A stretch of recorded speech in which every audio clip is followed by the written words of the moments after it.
Herd Hierarchy. Time is now. Let's go. The top 10 NFL teams according to Colin. Number 10. All right, LA Rams. I know, right? Listen, they're last in yards per play. And they're last in yards per game. But they know what they are. They're taking the ball away. 9 takeaways. And Case Keenum, dating back to last year, is 6-2. He doesn't make throws that he can't make.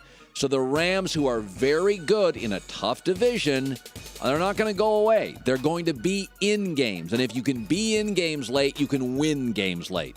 Rams at 10. Number 9. The Atlanta Falcons. I'm slow on this team. They're a dome team. I'm trying to kind of get out of this paradigm, break this cycle of what I think they are and what they may be. Listen, Matt Ryan leads the NFL in basically every offensive category.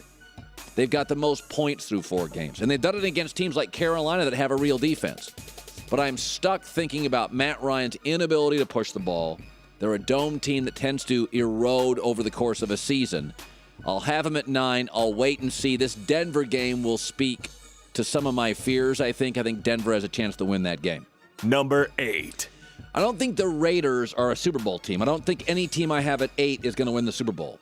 But they're second in yards per play. That means they're really, really explosive. And you can't be that with just a great receiver or just a great back. Or they've got an offense. They have a franchise quarterback in Derek Carr, 9 touchdowns, 1 pick. They have a really good offensive line. They have excellent perimeter receivers in Cooper, and Crabtree has been sensational. And they're very good late in games. Okay, a couple of these wins could be losses. That shows me a certain poise from a young football roster. So the Raiders I have at number 8. Number 7.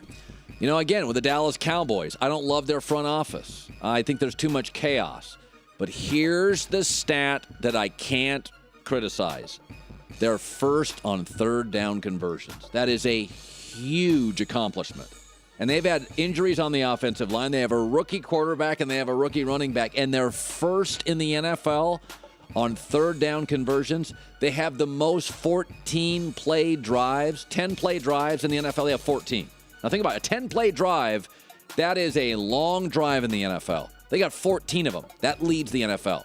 So they're doing that with the rookie quarterback, rookie running back. They're probably not even using all their capabilities, all their bullets yet.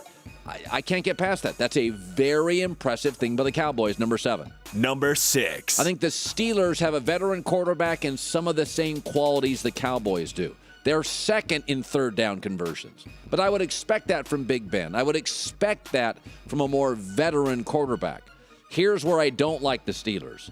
Whereas the Cowboys have masked most of their defensive liabilities, the Steelers haven't. The Steelers' pass defense stinks.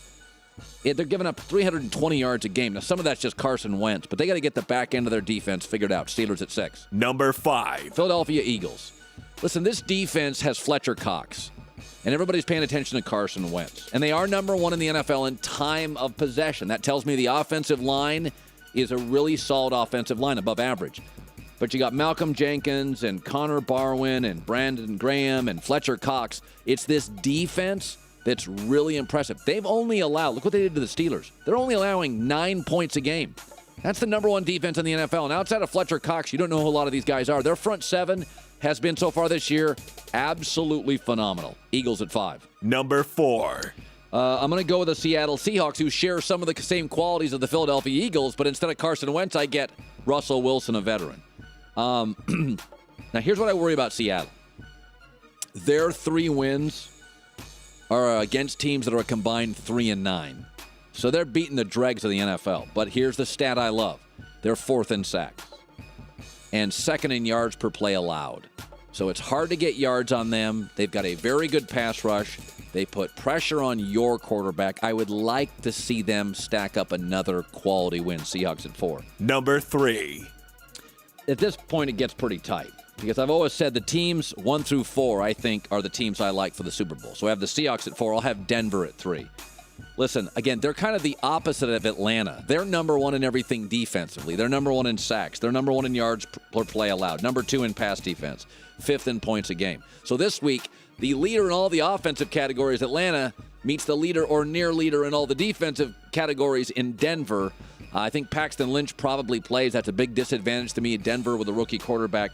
The problem with Denver I have, and why I have them at 3, not 2 or 1, that offense is very, very remedial. It's 21st in the yards. That's not great. Number 2. Listen, if you could start Jimmy Garoppolo for a game and Jacoby Brissett for 2 and lead your division, that's pretty impressive. They have the best culture in the NFL. Offensively, they're 3rd in rushing. You know, you think about their quarterbacks, but their quarterback goes down, their star quarterback Tom Brady, and it's like, okay, we're going to run the ball now, and they're 3rd in rushing. Like, that's what New England does. Oh, we have to do this week? Oh, we'll rush. Now Tom Brady comes back, now we'll pass. Defensively, week to week, the best coach team in football. Rob Ninkovich is back. Tom Brady is back. Gronk has 1 catch this year. That's a concern. Number 1. Minnesota Vikings. I believe the AFC has been dominated for about 15 years by 3 guys: Brady, Big Ben, and Peyton Manning. The NFC has been won in the trenches. Harbaugh's Niners, Pete Carroll's Seahawks, and Carolina's Ron Rivera's defense. Listen, Minnesota's defense has plus 10 turnover differential. Now, some of that's fluke, but some of it's not. If you're taking the ball away twice to 2.5 times a game on teams, that's what Denver did last year. You're just giving yourself more possessions. And 8 straight games, they have held opponents under 20 points. That's the longest active streak in the NFL. Now, a lot of people like Sam Bradford, and I do too. No interceptions, 70% completion. His yards per completion, 7.5 yards. That's great. This team's about defense. It allows them great conservative options on offense. They don't have to take big risks. They don't have to throw any interceptions. 8 straight games holding opponents under 20 points. Should be noted, they've played Aaron Rodgers in that streak. So the Minnesota Vikings are my number 1 team in the NFL. I'm not buying the Falcons yet. I'm not quite buying the Falcons, and I don't like Denver as much as everybody else, although I have them in my top 4, because I think their offense at some point, you've got to get in the top 10, 15 in the league in at least yards. You got to be able to do something. So there you go. And they still have to play, that division. They got the Raiders, and they got the Chiefs, and they have the wild, crazy, inconsistent San Diego Chargers. Chargers play the Raiders this week. That's got upset all over it.